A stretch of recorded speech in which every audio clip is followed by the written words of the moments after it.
Welcome po sa Cooking Alasen. Ang lulutuin naman po natin ngayon ay napakasarap na ulam na igado.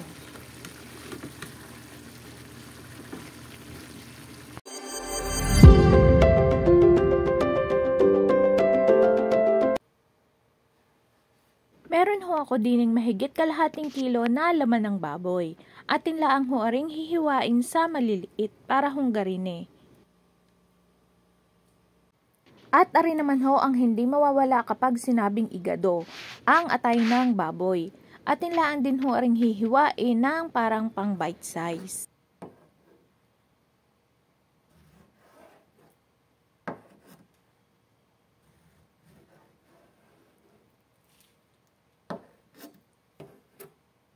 Ari na ho yung nagayat natin na karne ng baboy.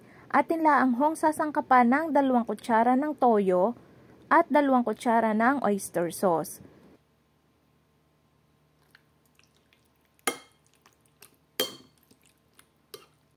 Pipigaan din natin ng kalahating lime or lemon or pwede rin naman kayong gumamit ng kalamansi.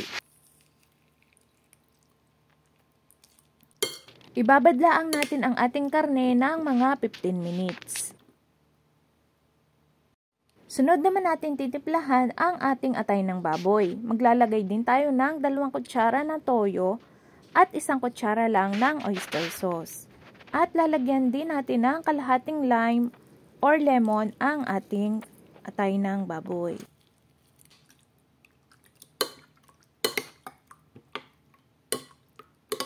Habang nakamarinate ang ating mga karne, tayo ay magpe-prepare muna ng mga gulay na gagamitin natin. Gagamit tayo ng carrots at bell pepper. Pwede kayong gumamit ng green or red bell pepper. Ang gayat ng ating mga gulay ay garine, pahaba-haba. Maglalagay din ho tayo ng green peas. Atin lang hong tatanggalin ang sabaw na re. Atin muna hong isasangkot siya ang ating atay ng baboy. Haptok laang ho ang ating gagawing luto din.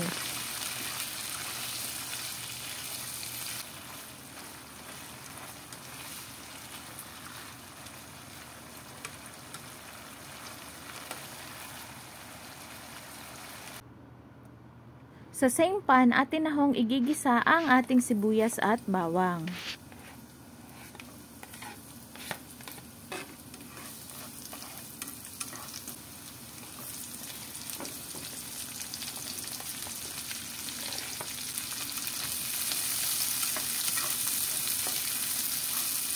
Sunod naman ho ay ang ating ibinabad na karne. Maglalagay din ho tayo ng kaunting tubig at atin laang ho aring tatakpan hanggang sa lumambot na ang ating karne.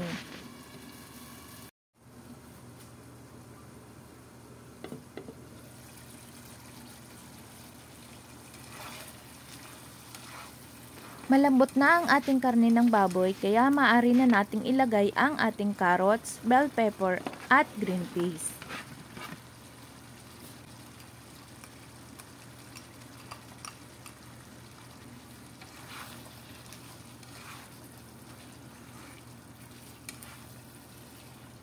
Sunod naman ho ay ang ating sinangkutsa na atay ng baboy.